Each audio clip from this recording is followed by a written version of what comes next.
Test, test, test. Hello everyone, welcome back to another Friday night live stream here at Christ-Centered Ironworks. Hello. Hopefully everyone is doing well. So, fun fact, fan blades and fingers don't mix. I didn't know if you all didn't know that or not, but I'm here to tell you they don't. So, fun fact. A little factoid. So a little change of plan for tonight's evening stream. I was going to do a forging and basically just do kind of like a nice little project, some little simple technique, and go into detail on that, and then do some Q&A. And now we're going to be reduced to just doing some Q&A. So because I had a little tango with a piece of machinery here in the shop, which was no fun. About 30 minutes before we went live here. So hopefully everybody else is doing well and keeping your fingers out of places they don't belong. And yeah, so that's where we're at. Keith Hello, says, welcome everyone. Keith says, are you trying to one-up Thomas? No one can one-up Thomas. Yeah. Better hope you can't, because you're off pretty bad if you do worse than Thomas did. Ken Foster says, offhand forging. Yeah, there you go. There you go. Speargrass says, what? Both you and Thomas are out with hand injuries? Well, I'll be out for a little bit. Hopefully not too long, though. Thomas says we should rename the shop Nine Fingers. It's about to be. Oh man, I swear this year's a year of hand injuries. I've seen so many different people break fingers and other things this year. Thomas starting it off that, and then I've seen like several other smiths I know that have had hand injuries this year. And I was like, well, nope, not going to get me. Well, mine didn't come from smithing. Mine came from working on that piece of machinery behind Jessica there. That's a little Oliver crawler. And yeah, so I was putting Humpty Dumpty back together there. And while it was running, I was trying to adjust a throttle spring on it. And apparently my fingers got a little too close to the fan blade while it was running. And there it was. And yeah, so they don't feel too wonderful this evening right now. Tim O'Connor says Personal Injury Awareness Month. Yeah, exactly. So yeah, so me and Thomas in the shop, we're going to just have to lock right arms and work. We're getting a lot closer together than I want to be. So, you know, maybe they make some extra large bib overalls and we can both just slip into them. We'll just work like conjoined twins.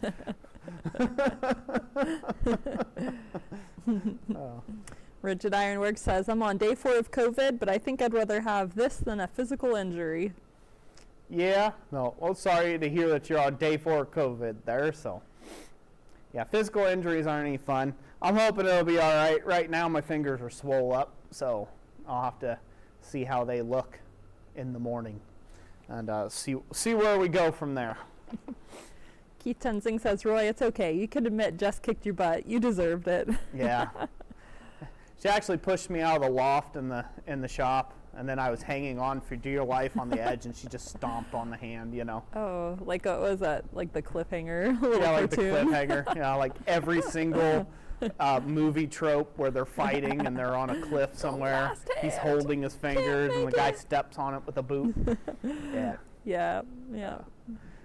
Luckily, it's nothing like that. So, well, welcome everybody. So I am here for all your questions.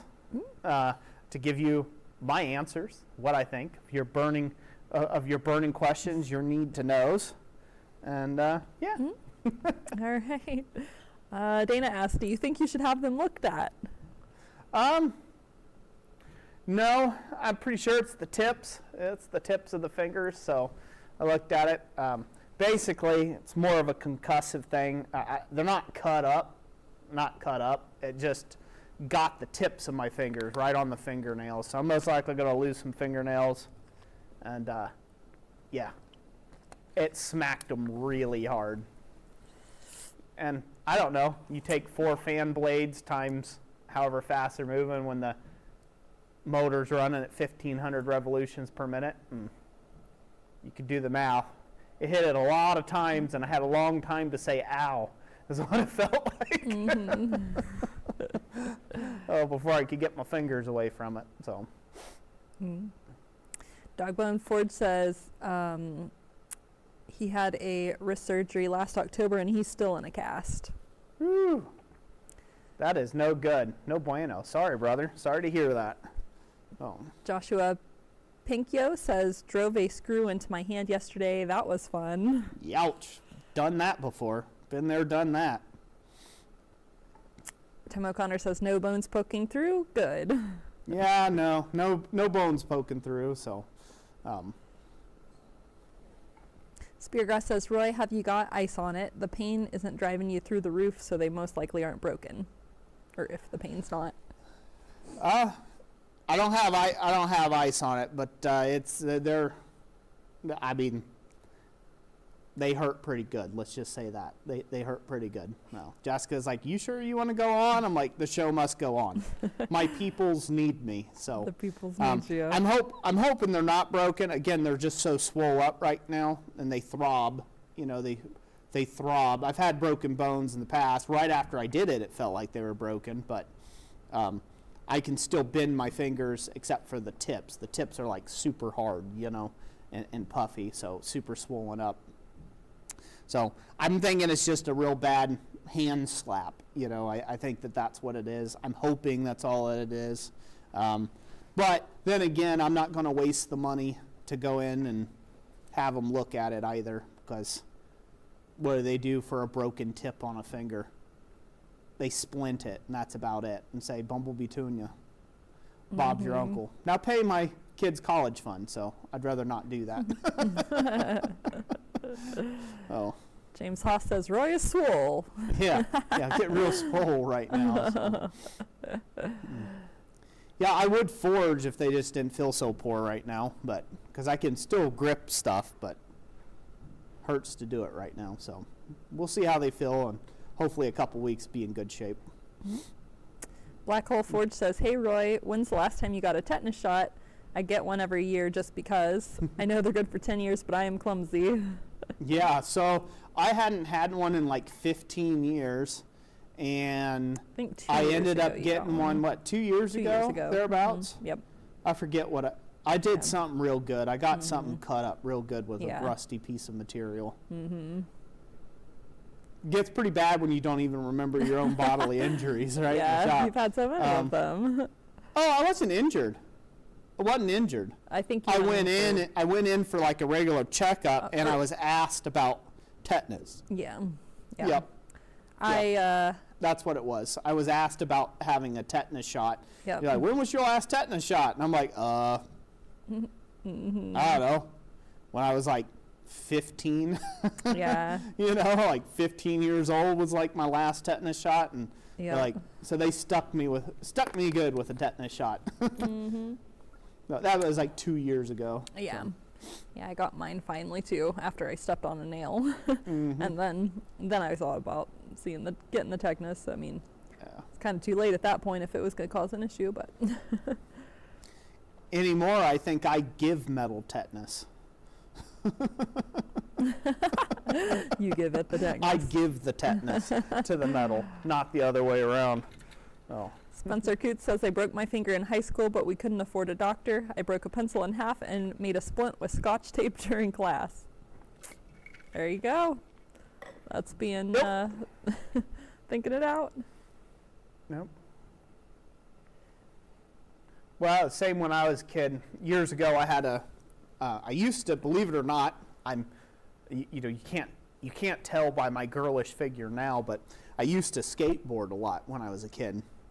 And actually, I was pretty good. Well, I was actually pretty good at it, you know, all things considering for my size and whatnot. And but I used to skateboard as a kid, and so I had all sorts of injuries, from dislocated shoulders, broken collarbones, dislocated my own thumb. You know, my thumb got dislocated on a skateboard ramp. I came down to grab the edge of the coping, and it rolled my thumb out of socket. And So without doing anything, I just put it back in place. I just shook my hand really hard and whipped the thumb back around and popped it back in socket.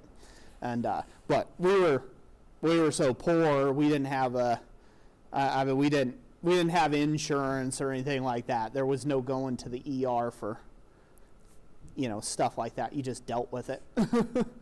But broke toes, busted shins, yeah, lots of stuff like that. So. Speargrass says, first aid tips from a senior first aider. Just grab some ice, 20 minutes on, 20 minutes off for 2 hours. That will help with the swelling and heal faster, as you want to restrict swelling and bruising first. Thank you. Do you want me to go grab some ice for you? Appreciate that. I'll just hold Olga. yeah.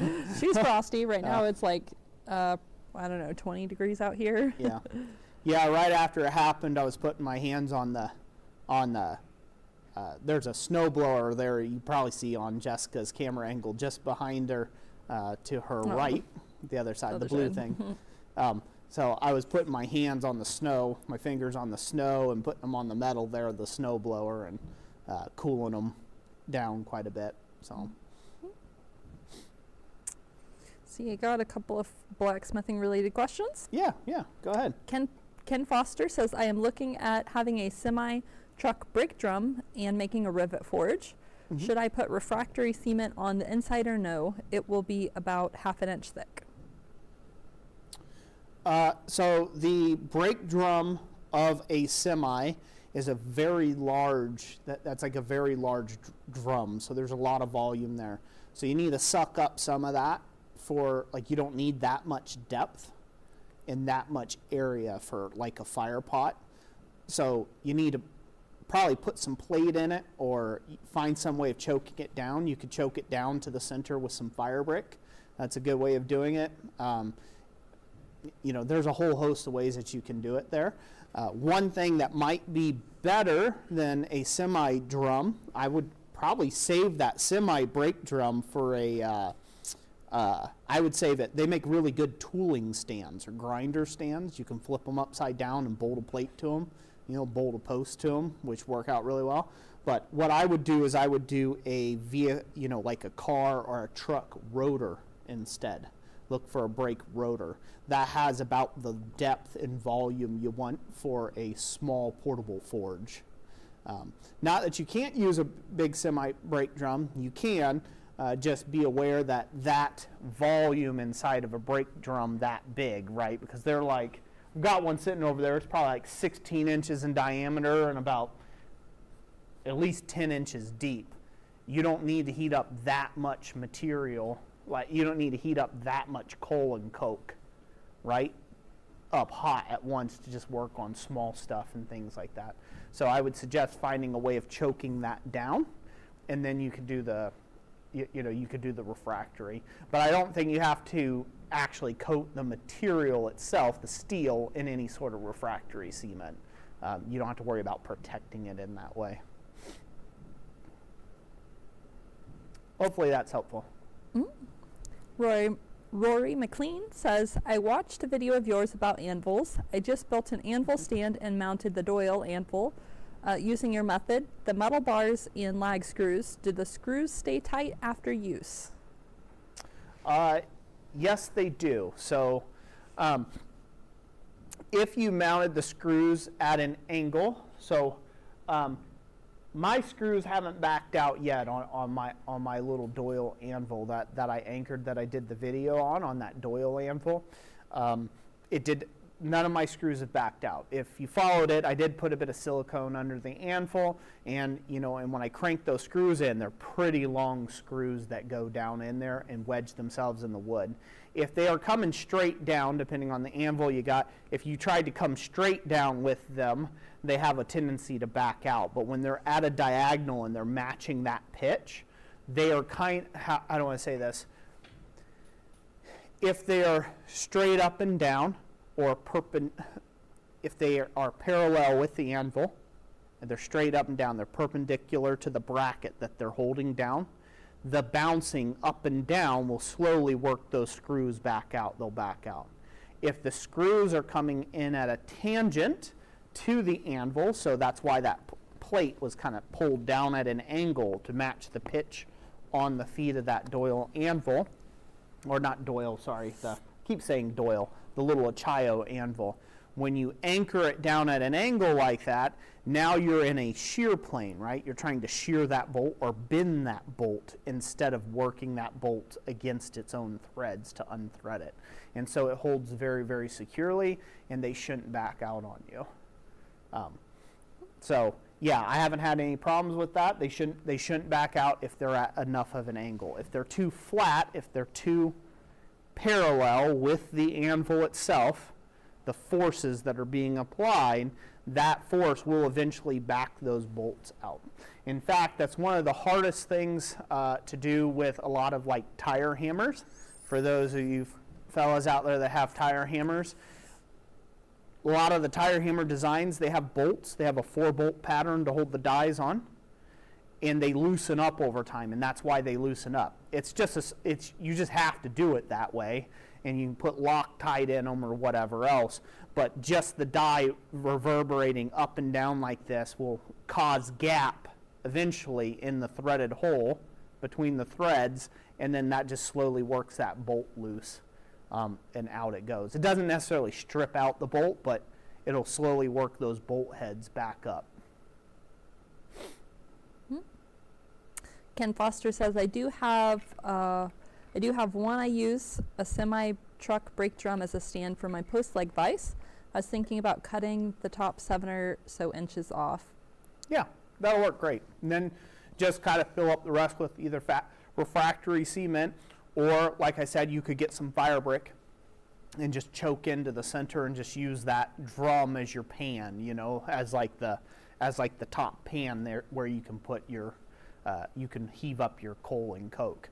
On my forge over here, I don't know if they can see it, it's probably just out of frame. Yeah, just out of frame. On my main forge, it has about a 5-inch lip that goes all the way around. My coal forge does. It has about a 5-inch lip that goes all the way around, and then it has these little 2 swoop down areas where you can feed your steel across the fire pot that drop down about 2 inches. So it's about 3 inches tall in total. So the tub, or the top of the forge, can hold about 5 inches of material to the left or right. So if you cut that rim down to where maybe you have like 3 or 4 inches still left, and then, like I said, fire brick out the center, so this way you can get a nice little fire pot going, a nice localized fire pot above your your air grate. It'll work great.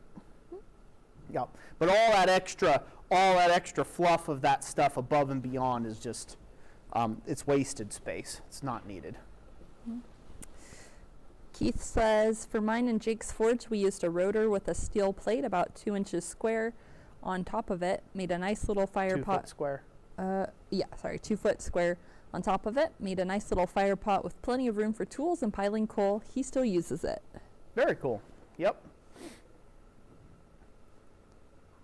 And then Keith also says, for my anvil, I used a piece of 1/2 by 1 bar stock across 2 feet and held down with a 1/2 inch by 10 inch lag between the feet, angled as you said. Lags don't walk out, but the bar of steel does twist. Yeah. If it's on one singular pinch point, like a bolt, it's going to probably spin and twist at some point, for sure. Radminas says, can an anvil lose its temper from working too much? I was forging for a long time, and then it was too hot to the touch. So to lose the temper so this is a great question. Let me answer this. And this came in from who? Radminas. Redminas? Mm-hmm. Is that how you pronounce it? I think so. Okay. So is it Minas or Minas? It's just a username. Okay. It's not a name, I don't think. Okay, I think it's Minas, right? M-I-N-A-S? I don't know. Minas. We'll go Minas. Anyways, so the question was again, sorry, just lost it. I was trying to think out the name. Can an anvil lose its temper from working too much? I was forging for a long time, and then it was too hot to the touch. Okay, so an anvil can lose its temper. So the anvil top, striking surface of the anvil, the hardened bit of the anvil, or the whole, and the parts that are hard on an anvil, can lose their temper if, and only if, you exceed the tempered condition that they drew the temper to.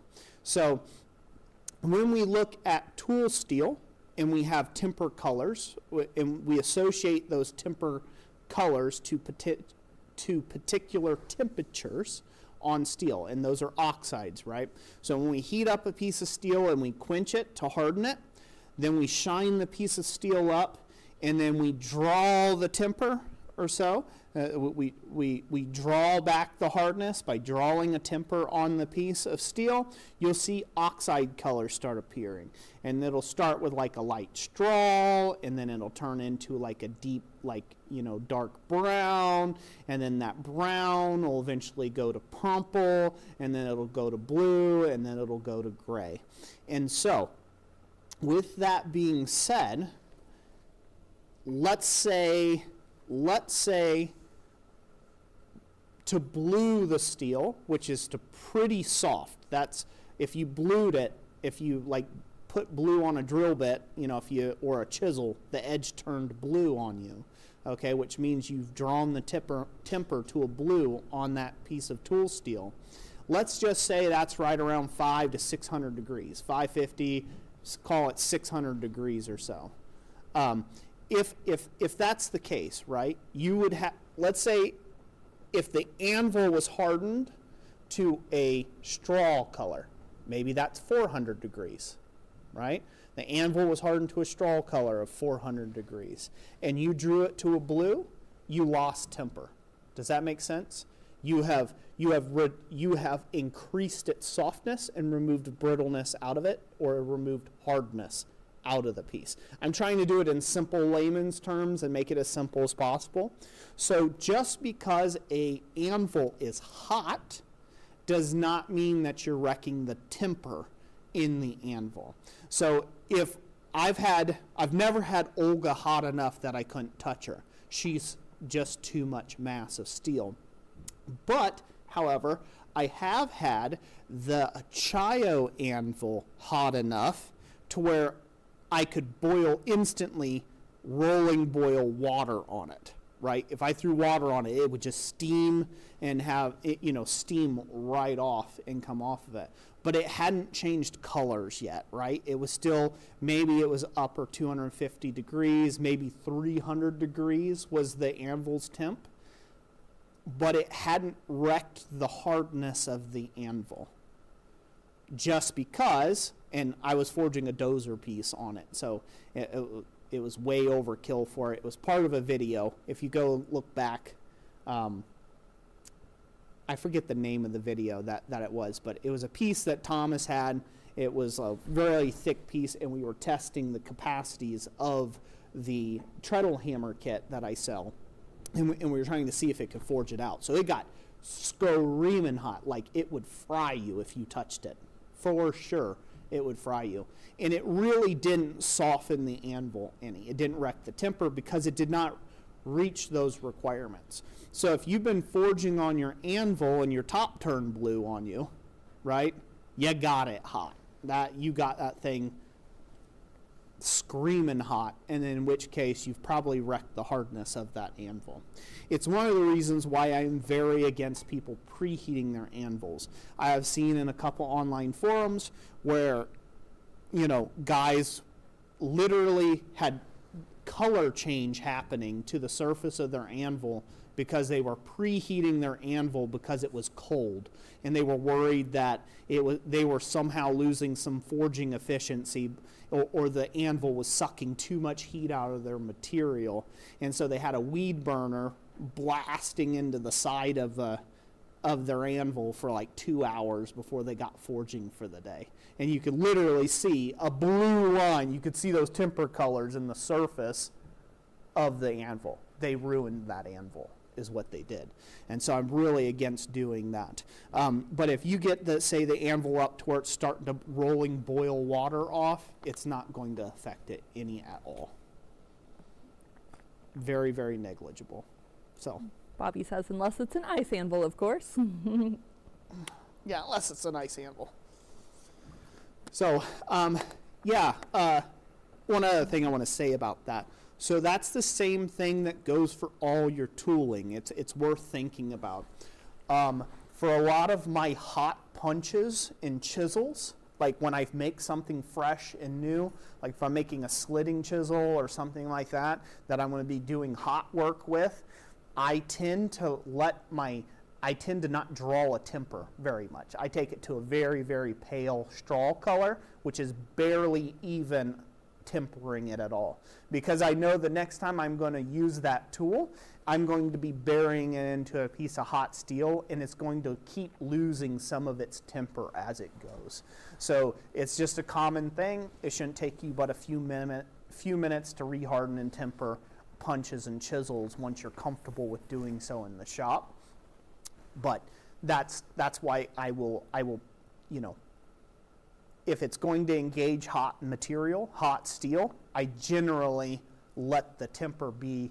I don't draw as much temper in those tools. If it's a hammer, I take my hammers usually to either a very dark brown, or when it just starts to turn purple is where I pull it, is where I draw a temper on a hammer. Because a hammer is going to be cold and it needs to be tough, not necessarily super hard. So that's how I draw my temperatures, my temper on various things. But you can play with hardness, you can play with temper, or the temperature in which that you draw back that hardness. You can play with that if you know what type of steel you have and where you can go with it, and you make just about any type of steel do what you want it to do to be suited for stuff like, if you want it to be a spring, well, there are certain steels that are more conducive, but you can make a lot of springs out of all sorts of high carbon material if you know how to take and put a temper on it properly and make it fit for service. So that's a long-winded answer, but that's what it's all about. Rigid Ironworks, we'll catch you later. Bye, Rigid Ironworks. Thanks for stopping by. Thomas says, I'm sitting here watching and making some chainmail. Awesome, buddy. Bobby says, maybe we can beat you at the grip machine now. Not a chance. I found out that grip machine tops out at 199. It errors out. If I would have known that, I would have squeezed harder. A lot harder.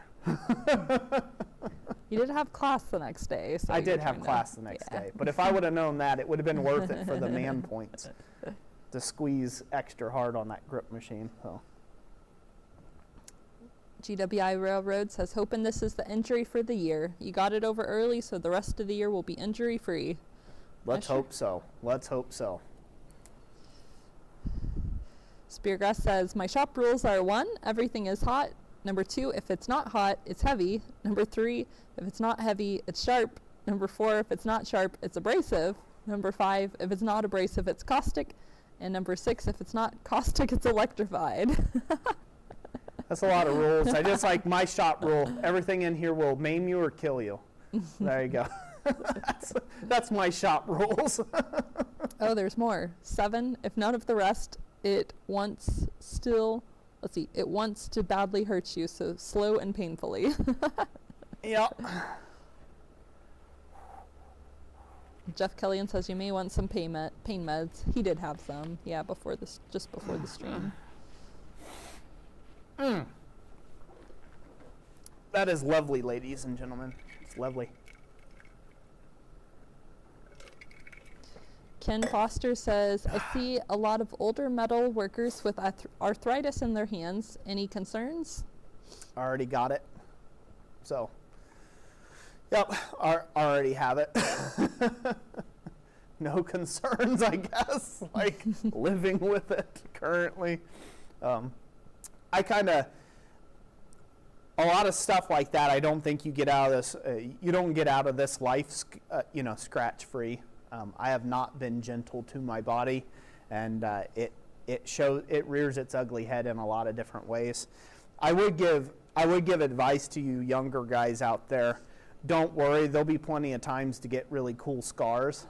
They're going to happen regardless. If you stay in this industry any length of time, you're going to have all the aches and pains of anybody else. So whatever you can do to reduce fatigue and reduce injury and wear to your joints, do it now while you're a young man, because you start getting into your you may not feel it in your 20s, and then you're just thinking you're on top of the world when you're in your peak and prime, but it's sure going to come back to bite you. Something about being 30. As soon as you hit that 3-0, all sorts of things are going to rear their ugly heads at you.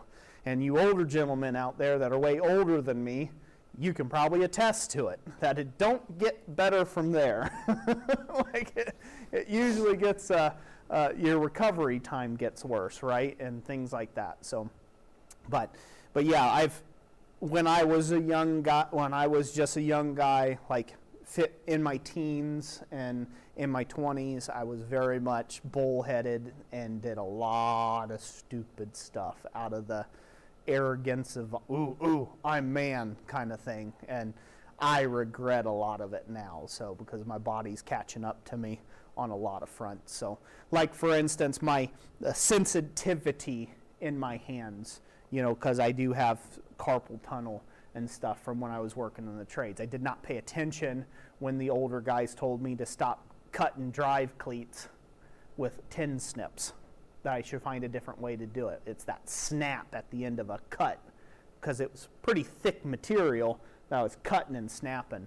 And between that and then coming from HVAC work and tinning work to doing blacksmithing, it did it no favors, So in my hands, I don't have touch sensitivity. So I can feel pressure, but the surface of my skin doesn't feel a whole hell of a lot.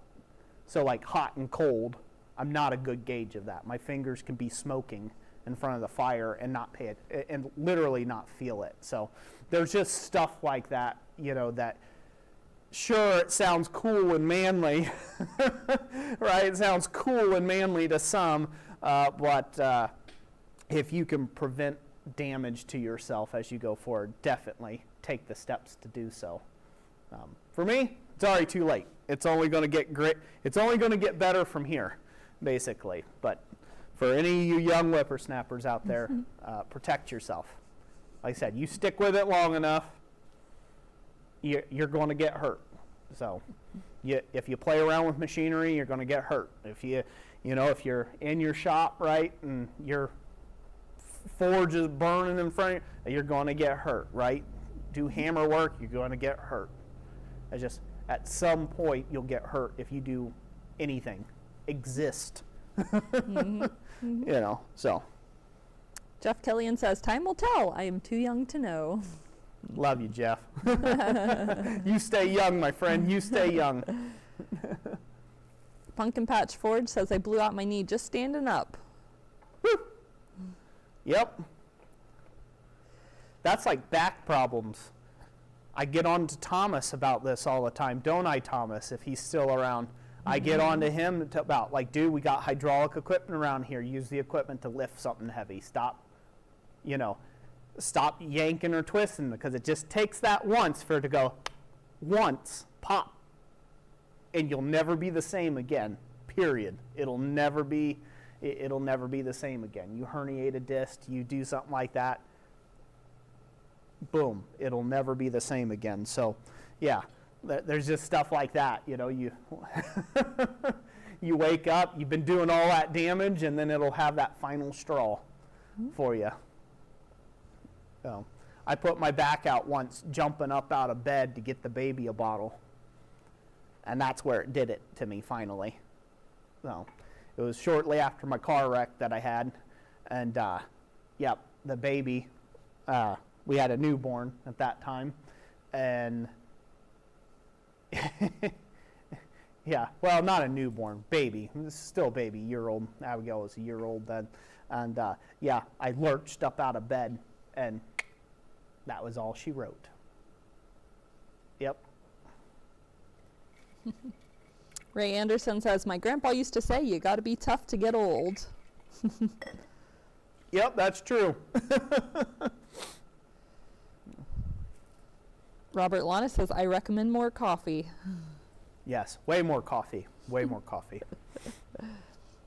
C&J Forge says, if your scars didn't happen in an interesting way, make up a story. No one even needs to know that you didn't fend off a Wolverine to protect a bus full of nuns. Yeah. I think the majority of my scars have come in an interesting way that I can make a story from. So one of the biggest scars on my hand is actually from me fighting a goat. So yeah, it's now a you story. gotta tell it. No, it's so much "Fighting a better to leave them goat? in suspense. They're like, what? Roy? Goat? Scar? What kind of goat is this? Robert Lana says, my right index finger is named Frankenfinger.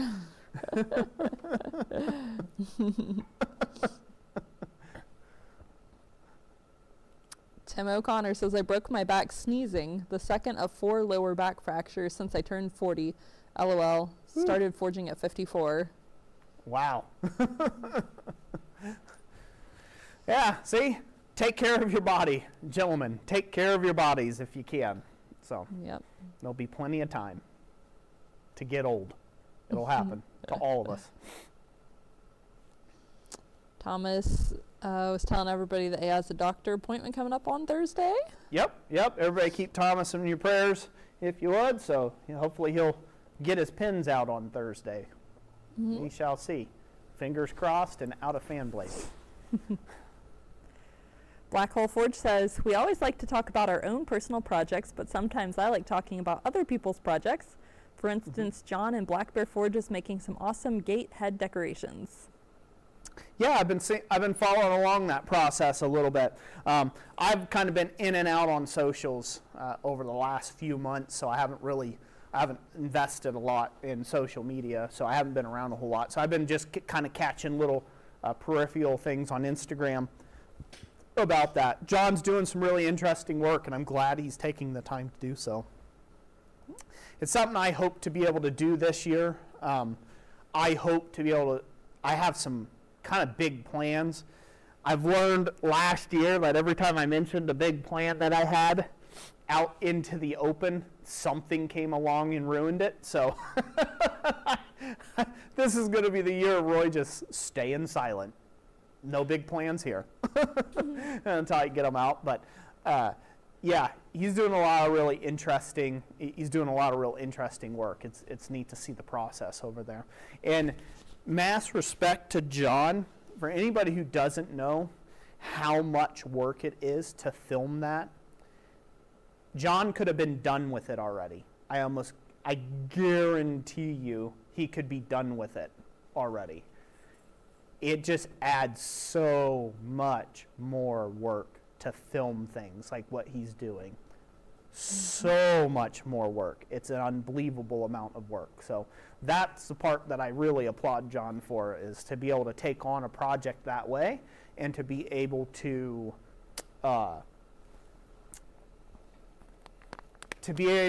make it in digestible content that other people want to watch. That's an amazing feat. So yeah, well done, John. So.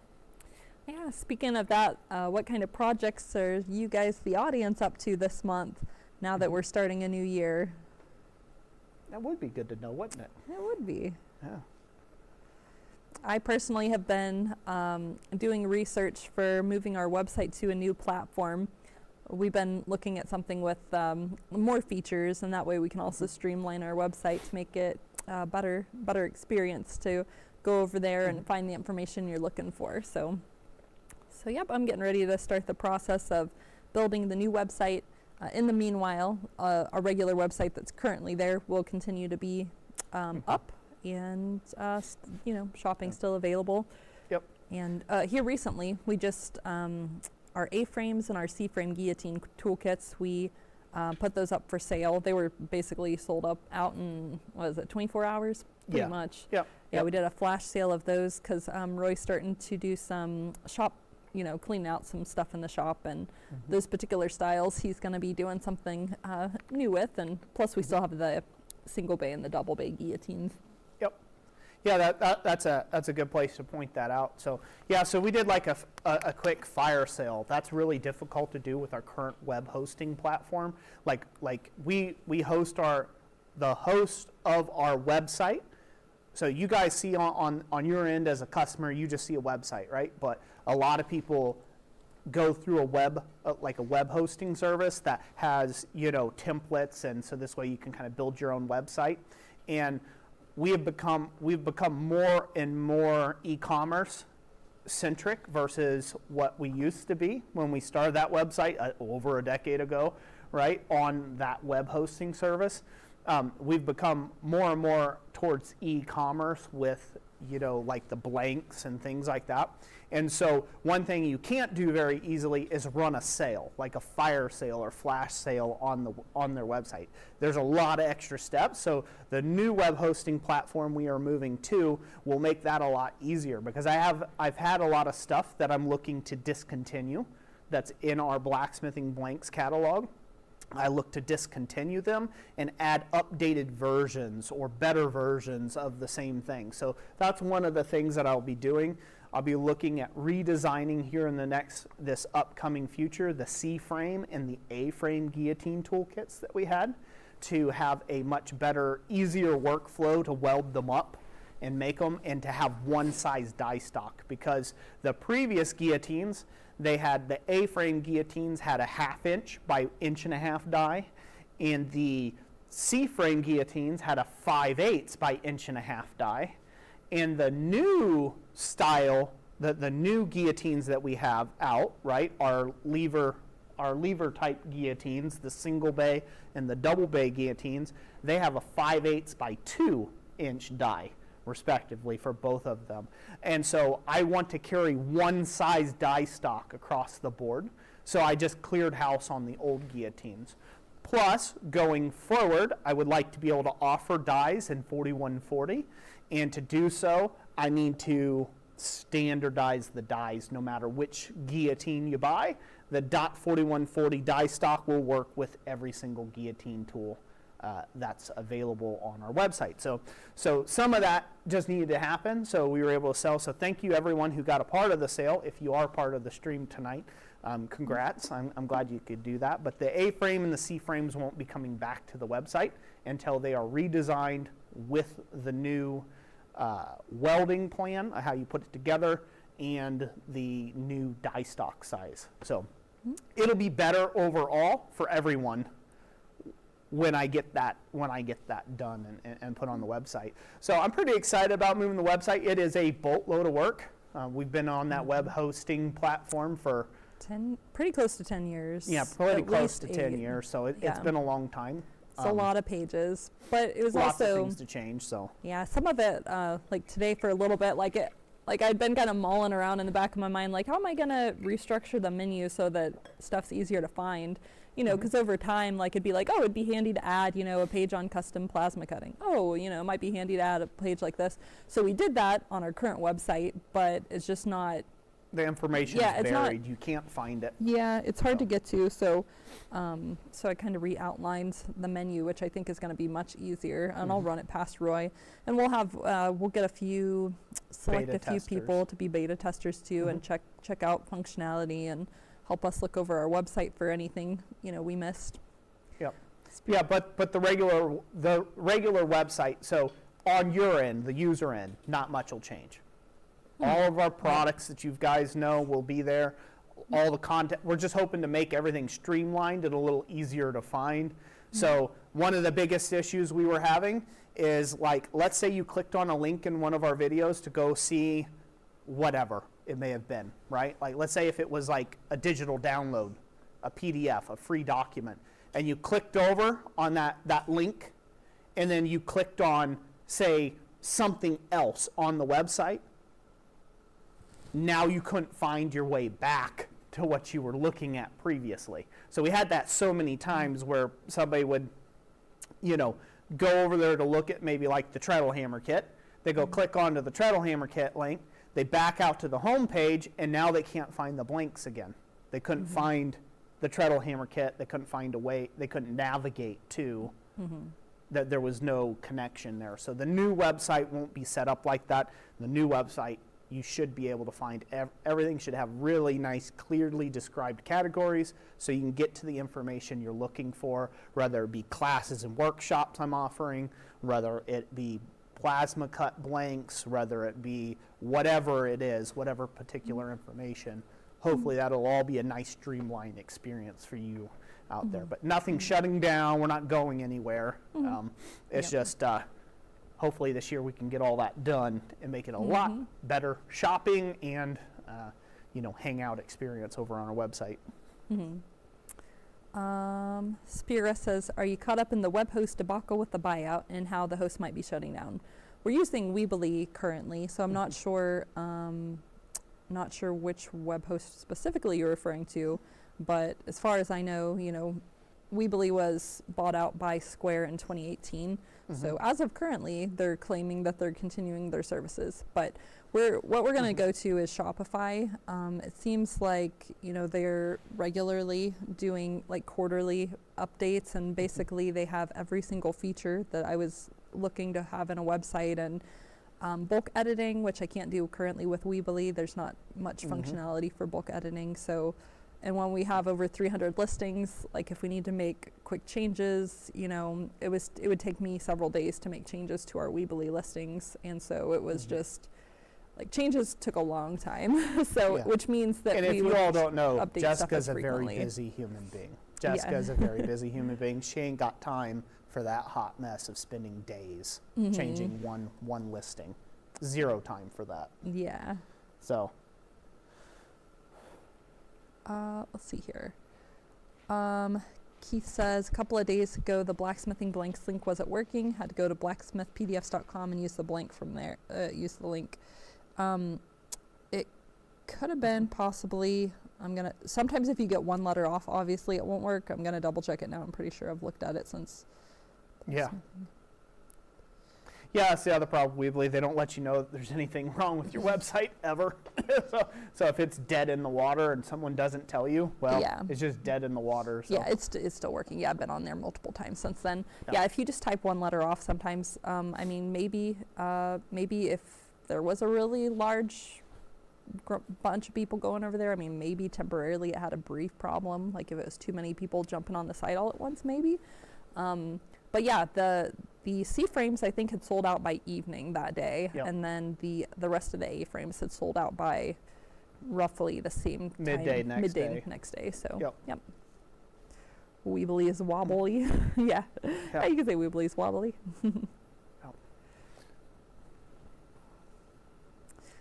Jeff Killian says that crawler looks perfect for skidding logs. Yeah, that's what I'm hoping it'll do for me. So I'm hoping it'll help skid out logs. So over at my parents, they have a property up here in the north, and they got like 10 wooded acres. And I'm building Jessica and I, a whole bunch of stuff, whole bunch of projects around here. But one of the things I'm going to be building her is a little timber frame cabin at some point. And so I want to be able to get those logs out.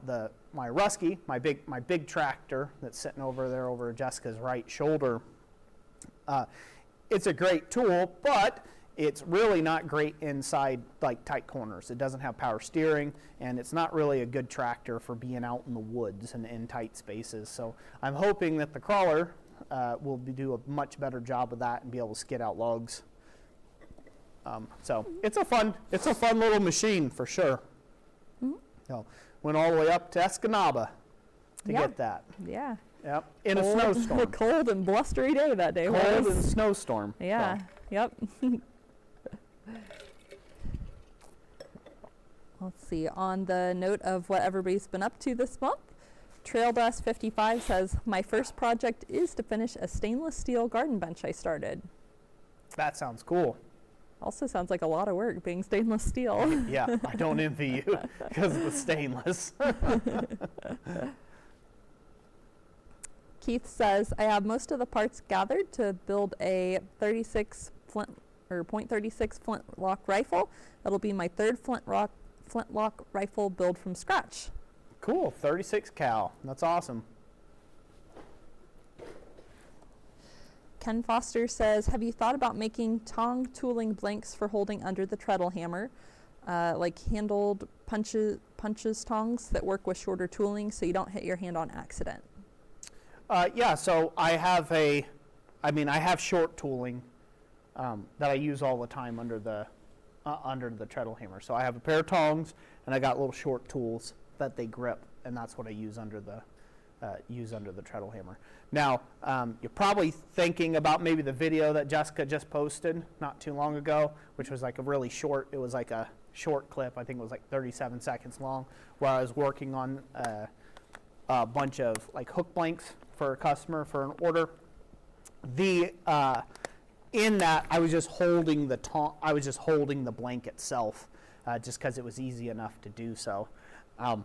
That's living dangerously. Probably the better way of doing it is to have a pair of Visa grips or something to grip on, and so you can have your hand a little further away. But yeah, that way there's not a risk of it, hitting you. But yeah, I've got a short tooling, like chasing toolkit that I use for all my embossing and that type of work.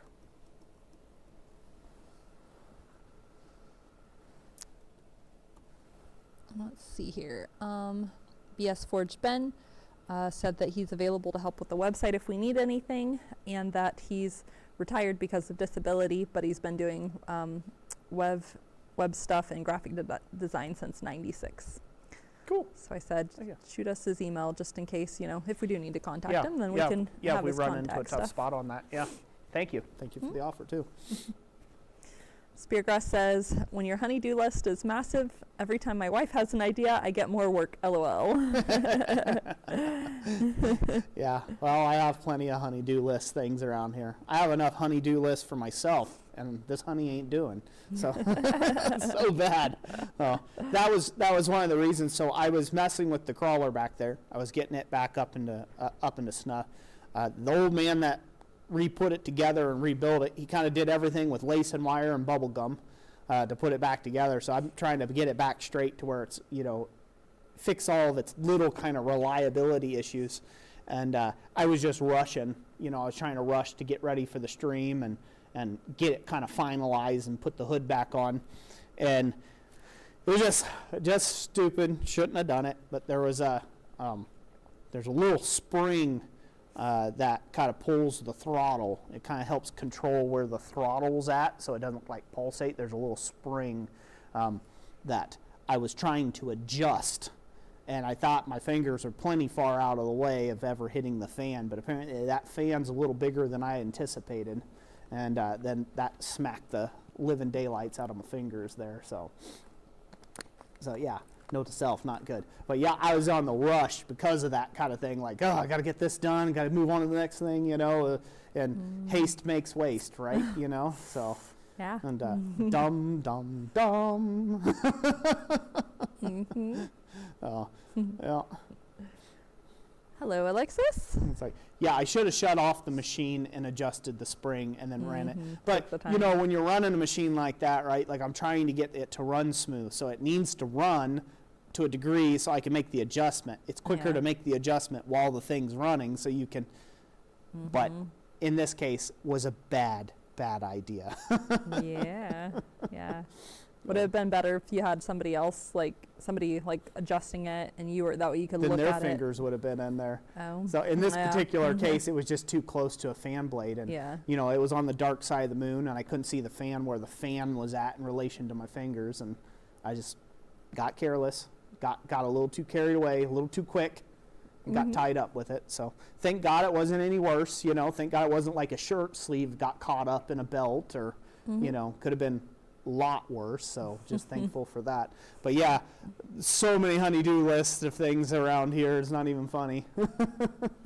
Thanks. So on that honey-do list, one big thing that I am done with, actually, for the most part, I'm still helping Jess to a degree, but in tonight's members live that we're going to do for all the people who are channel members of the YouTube channel here, we're going to try to do a membership live in Jessica's studio space. So I finally got all of the lumber up, all the walls and floors and ceilings and trimming, everything's done, and she's ready, basically move-in ready.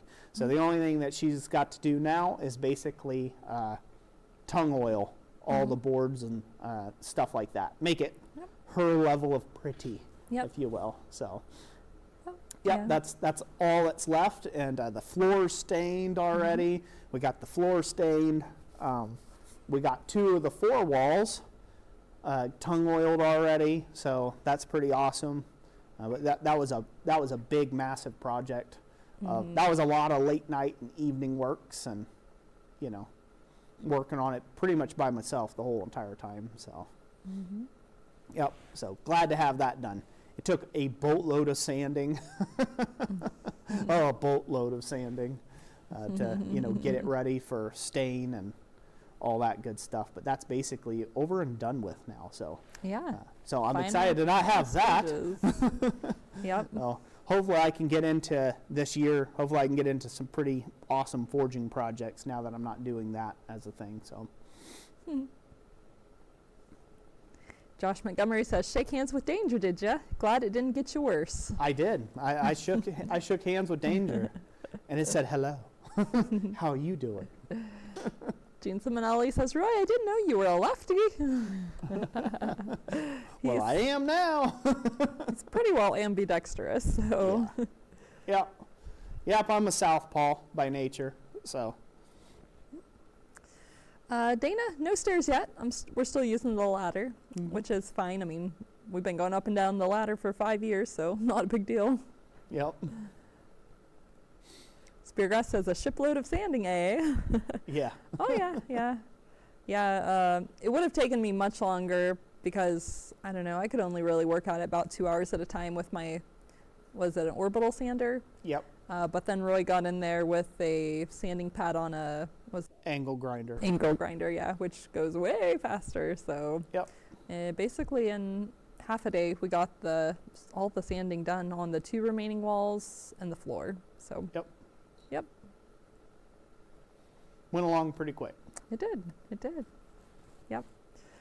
I ordered in 2 metal cabinets too. Them to keep my supplies in, and that's up in the loft too. So once we get the flooring sealed, we'll be able to assemble the cabinets also. Well, Sugar, I think we're a little over an hour. Do you want to go a little bit longer, or would you like us to go have some dinner, and that way we can be ready for the stream a little later too? No, we'll start winding it down. That way we can go get our dinner and be ready for our live stream later this evening. So later this evening, we're going to try out a new feature. It's something I hope to do for the channel members this year. We're going to try to go live from the cell phone to do a member stream. Usually we go from the computer with the big cameras and things like that.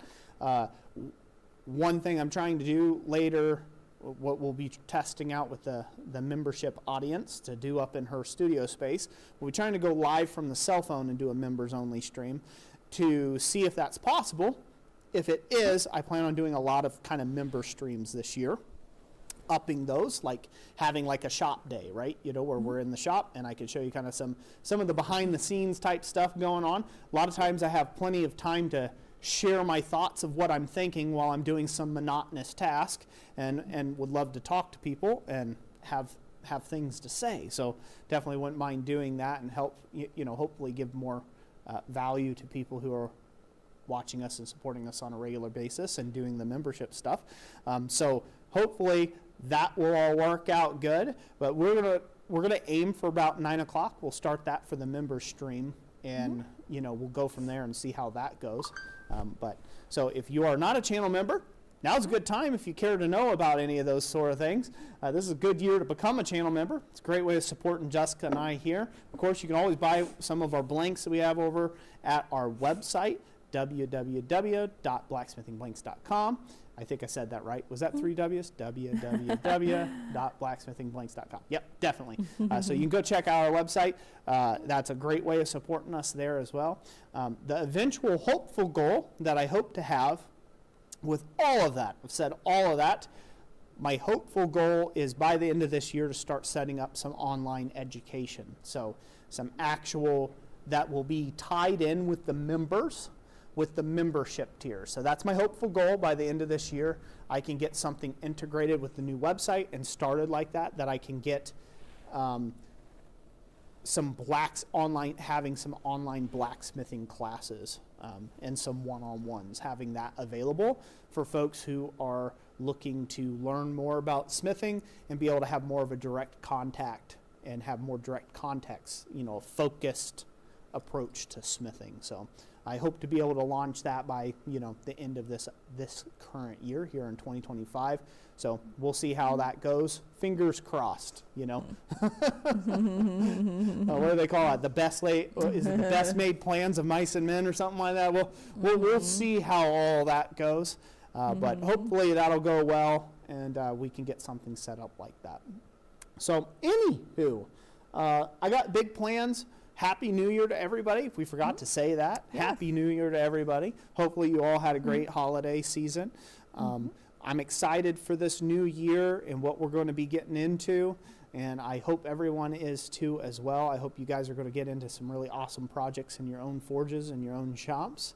And and we will catch you on the next one. So we will get to February, won't we? That's about right. mid-February. If you're new here, by the way, we do these about middle of the month.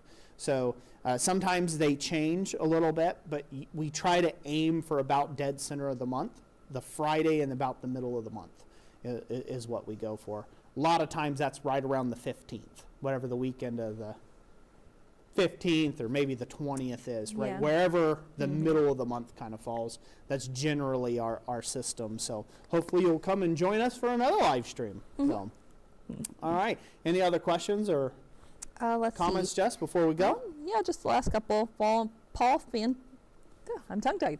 Paul Fontanini, artist, says, "Hey guys." Hey, Paul. Good to see you. Debaka says, "You can hurt your hands equally." No. Even if he just sits and I use the roller, that's okay. Yeah. Joe McGilligravy, hello to you too. Joe, hello. And Speargrass says, what are you using? Are you using a third-party app such as Prism, or are you gonna mobile live stream in YouTube? You're big enough to be able to do that. Yeah, just the built-in It'll be feature. on YouTube. It'll just be mobile live stream on YouTube. So, yep. Yep. Also, I did find out I did go ahead and post the link ahead of time in the member stream for that. I was able to look under the streaming features, and it has a place where you'd say you're going to go on mobile, and then I looked on the phone, and then I saw that when you do it from the phone, there's like a little calendar button up there, so you can you can stream to one that you've already set on the calendar. So cool. So members, the links will be over in the community section on our channel, and we'll be doing that at 9. So, yep. Speargrass says, get some ice on those fingers and have a nice break in dinner time. Yep, will do. I'm going to go eat a biscuit and put my fingers on ice for a little bit. And then we'll see you members a little later this evening. So thank you everyone for joining us. Sorry this was a bust as far as a forging stream. I do plan on getting around to doing that hopefully next live stream. Hopefully we can get on to doing an awesome forging stream, but we shall see. I won't make any plans because, well, I made a plan and look what happened. So that is just my fortune, if you will. So God bless each and every last one of you. I hope you have a great and wonderful evening, and we will catch you in February for the next live stream. So Jessica, you want to lead us out of the poem there? I will. Can't break tradition. Later, everyone.